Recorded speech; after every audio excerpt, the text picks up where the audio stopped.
السلام علیکم جی. آپ جو مرضی کر لیں وہ جو ہے وہ لاسٹک سے جو ہے وہ بنائے گا، گلیل بنائے گا اور گلیل سے شیشے توڑے گا. یہ وہ اس پاگل کا قصہ ہے جس کو پاگل خانے کا انچارج ہسپتال سے رہا کرنے لگا تھا. تو اس نے کہا تھا کہ الاسٹک خریدوں گا، الاسٹک سے گلیل بناؤں گا اور گلیل سے دروازے توڑوں گا. آج بھی اس کے خیال میں 12 موسم ہیں جو پاکستان کو عطا کر رکھے ہیں. 1600 وہ کون سا ڈیجٹ تھا جی جو انہوں نے بولا تھا، وہ بھی اپنی جگہ پہ درست ہے. اور پاکستان کی آبادی قیام پاکستان کے وقت 3 کروڑ، مغربی پاکستان جو موجودہ ہے 3 کروڑ 34 لاکھ تھی یا 37 لاکھ تھی. وہ پہلے انہوں نے کہا کہ جی 40 کروڑ تھی، پھر جب انہیں بتایا گیا کہ 40 کروڑ تھے. اب 75 سال کے بعد پاکستان اور مشرقی پاکستان کو اگر ملایا جائے، مغربی موجودہ پاکستان اور مشرقی پاکستان بنگلہ دیش کو، تو تب 40 کروڑ بنتی ہے.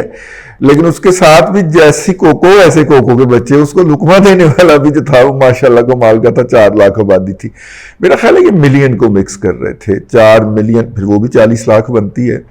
تو 4 کروڑ 40 ملین، 40 وہ جو 40 کروڑ کہہ رہا تھا نا، وہ 40 ملین وہ تقریباً قریب پڑتی ہے. 3 کروڑ 75 37 لاکھ، چلیں جی 4 کروڑ کر لیں آپ، تو وہ 40 ملین کے قریب بنتی تھی. پھر اس نے بعد ازاں اس کو 40 ملین بھی کہا. اس کے اوپر بڑا تماشا بنا ہوا ہے. لیکن آپ یاد رکھیں مہاتما آپ کے انٹرٹینمنٹ کا کس قدر اہتمام کرتا ہے کہ اس نے آپ کو بور نہیں ہونے دیا. اس دوران جو ہے وہ یہ بھی کہا گیا جو ہے کہ جناب کیس، وہ جو شوگر کے حوالے سے کیس تھا، اس کے اوپر جو ہے وہ پھر کہ سجاد مصطفیٰ باجوہ کو کس طرح نوکری سے نکال دیا گیا. سجاد مصطفیٰ باجوہ صاحب وہ انچارج افسر تھے جنہوں نے چینی کے اوپر جو ٹیکس چوری ہے، جو 2 نمبری ہے، جو ڈکیتی ہے، اس کو ڈیٹیکٹ کیا تھا.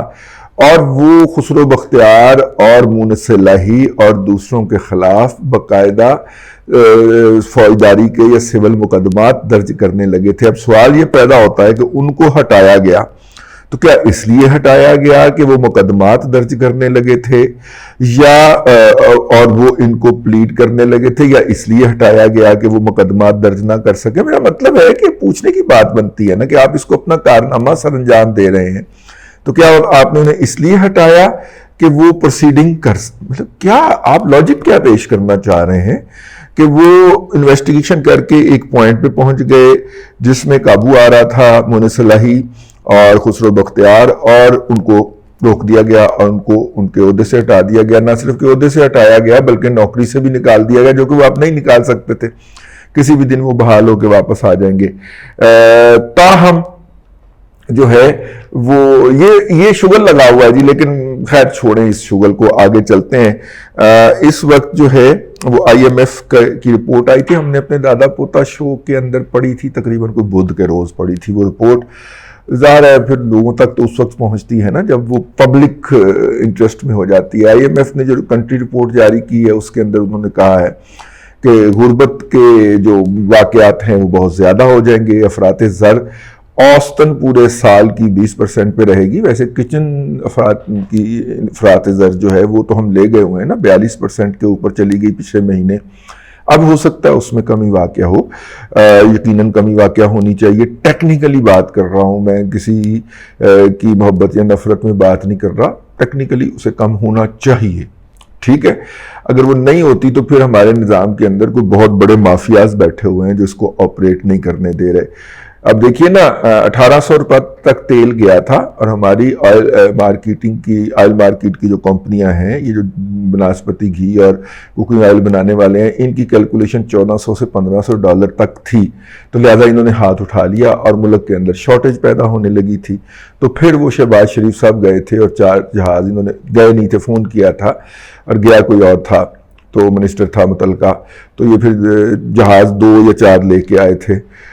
اب وہاں پہ قیمت جو تھی وہ ایک ٹائم سپائک تھا، ون ٹائم سپائک تھا، وہ اوپر کو گئی پھر نیچے کو آ گئی. اب وہ $850، جو کہ پھر بھی پرائز زیادہ، $850 کے اوپر آ گئی ہے، لیکن ہمارے ہاں گھی اور کوکنگ آئل کی قیمتوں میں کوئی کمی واقع نہیں ہو رہی۔ آپ کہہ سکتے ہیں کہ یار انہوں نے بھی جو $1400 لے کے $1500 پر میٹرک ٹن پام آئل کے اوپر اپنی کیلکولیشنیں کی تھیں تو 1800 تک چلی گئی تھی، تو واپس آئی نا جی 1400 پہ، پھر 1400 سے 800 پہ آ گئی۔ اب میرا مطلب ہے 800-850 کے ارد گرد گھوم رہی ہے، مزید نیچے جائے گی تو آپ کچھ خدا کا خوف کریں، لیکن پرائس جو کنٹرول میکنزم ہے وہ صوبائی حکومتوں کے پاس ہے، وفاقی حکومت کچھ نہیں کر سکتی، اور عدالتیں اسی طرح جو ہے اس طرح کے تمام مافیا کے ساتھ جڑی بیٹھی ہیں، جس طرح کے کسی بھی معاشرے کے اندر جب مافیاز آپریٹ کرتے ہیں تو ماشاءاللہ عدالتیں ان کے ساتھ جڑا کرتی ہیں۔ محترم عبداللہ طارق سہیل صاحب نے اپنے ولاگ کے اندر فرمایا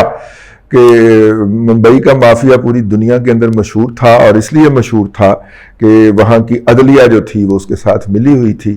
پھر پولیس نے یہ حل نکالا کہ جہاں پہ وہ ملزم ان کے اڈے کے اوپر چھاپا مارتے وہیں پہ 10-15 بندے 8-10 بندے پھڑکا دیتے، تو بس کوئی 5-6 واقعات ہی ہوئے تھے، اس کے بعد پھر سب کو سمجھ آ گئی تھی، پھر وہ مافیا کنٹرول میں بھی آ گیا تھا۔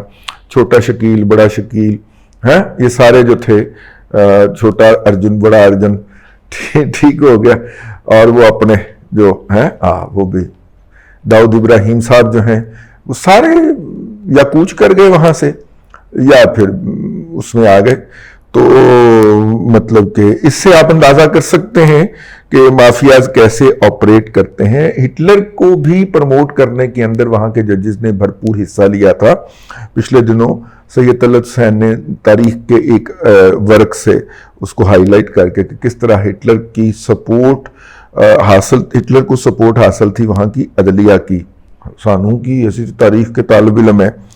لیکن یہ وہ ہے جس کے اوپر اس وقت گفتگو جاری ہے۔ تاہم چونکہ جب ملک کا سربراہ ایک ایسا شخص ہو جو کہ خیرات لوگوں سے مانگ کے مریضوں کے نام کے اوپر اس کو لوٹنا، اپنی بہنوں کے نام کے اوپر جائیدادیں بنانا، اور جو ہے وہ پیسے کی ٹرانسفر اور ورجن آئی لینڈ اور سارا کچھ کرنا اس کو جائز اور درست سمجھتا ہو، نہ صرف کہ جائز اور درست سمجھتا ہو بلکہ اس کے ماننے والے جو ہیں وہ اس کی جسٹیفیکیشنز کریٹ کرتے پھر رہے ہوں، تو پھر یہ رجحان عام لوگوں کے اندر آتا ہے، ٹرکل ڈاؤن ایفیکٹ ہوتا ہے، ٹاپ سے لے کے باٹم تک سب پہ آتا ہے۔ نشاندہی یہ کرنی تھی کہ اس وقت جتنے بھی یہ ٹگے ٹگے کے یوٹیوبرز ہیں اور جن کے اچھے خاصے فالورز ہیں، ٹگے ٹگے کے ہیں کہ وہ الٹی سیدھی حرکتیں کرتے ہیں، اور وہ الٹی سیدھی حرکتیں کرنے وہ مینار پاکستان نہیں پہنچ گئی تھی، اس طرح کے یہ جو سارے جو ہیں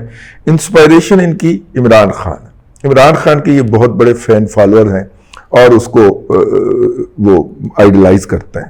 تو انہوں نے جناب فوری طور پہ سلاف زدگان کی امداد کے لیے وہ کود کے میدان میں اتر آئے ہیں، اور انہوں نے اپنے فالوور سے مطالبہ شروع کر دیا ہے کہ جناب آپ ہمیں پیسے بھیجیں، ہم جا کے آگے دے کے آتے ہیں۔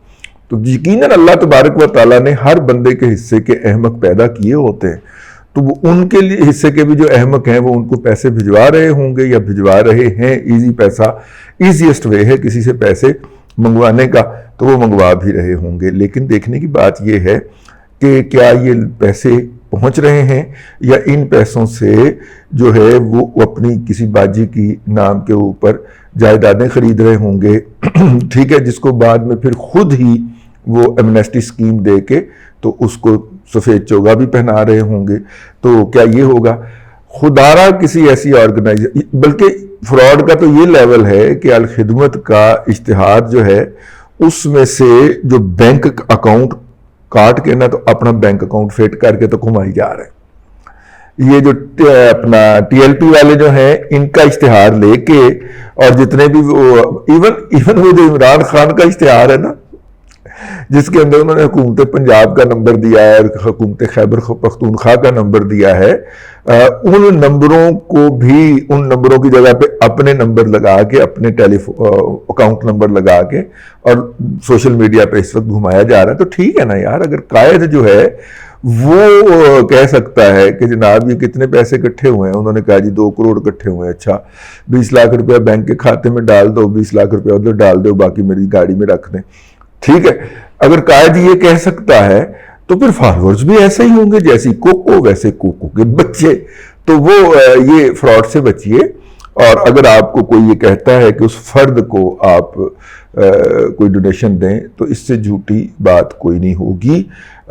یہ مت دیجئے. جو ٹائم ٹیسٹڈ لوگ ہیں جو کہ گراؤنڈ کے اوپر اس وقت موجود ہیں اور جس کی تمام دنیا جو ہے وہ نہ صرف کہ اعتراف کر رہی ہے بلکہ اس کو کر رہی ہے اپریشیٹ بھی کر رہی ہے، ان کو پیسے دیجئے. جاپان کی گورنمنٹ نے گزشتہ دنوں ان کے سفیر نے آ کے اعلان کیا کہ وہ الخدمت کو اپنے پیسے دیں گے. میں کسی کی پروموشن نہیں کرنا چاہ رہا، لیکن جو گراس روٹ کے اوپر کام کر رہے ہیں جا کے میں نے ان کو کام کرتے ہوئے دیکھا ہے.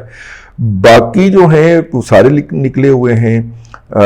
اپنا اویس نورانی صاحب وہ بھی گئے ہوئے ہیں فیلڈ کے اندر، اور اللہ تبارک و تعالیٰ نے ان کو جو خوشحالی عطا کر رکھی ہے تو وہ اپنے خرچے پہ بھی کر رہے ہیں، اگرچہ ان کی فالوئنگ بھی کافی زیادہ ہے، اس سے بھی وہ کر سکتے ہیں، لیکن ابتدا انہوں نے اس سے کی ہے. تو بہرحال جی ان فراڈیوں سے بچنا ہے. سوشل میڈیا کا دور ہے، اس میں گمراہی پھیلانا بہت آسان ہے اور پرسیپشن کریٹ کرنا اس سے بھی زیادہ آسان ہے. اب تک کے لیے اتنا ہی. اگلے ولاگ میں پھر ملاقات ہوتی ہے. اللہ تبارک و تعالیٰ آپ کو آسانیاں عطا کرے اور آسانیاں خلق خدا میں تقسیم کرنے کی توفیق عطا کرے.